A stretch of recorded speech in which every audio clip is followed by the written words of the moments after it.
लसो फ्याफुल्ला ज्वाइँ साहब सानो कुरो थियो हिउँदले हिउँगो तान्छाको ज्वाइँले बहिनीलाई कुटेछ राम्रो असाध्यै राम्रो तर अलिकता मिलेन छ मान्छेलाई कसरी कुट्नु पर्छ भनेर सिकाउन आएको म त अब मैले ज्वाइँलाई हात हाल्नु भएन तँहरूले सिकाउ त खोइ ज्वाइँले छेकाउनु हानेर छाको याम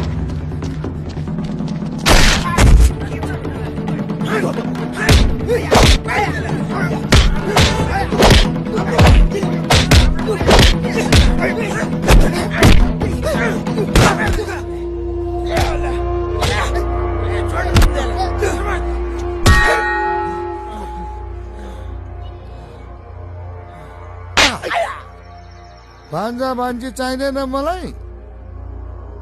मान्छे कसो गरी कुट्दो रहेछ भन्ने कुरा बुझ्यौ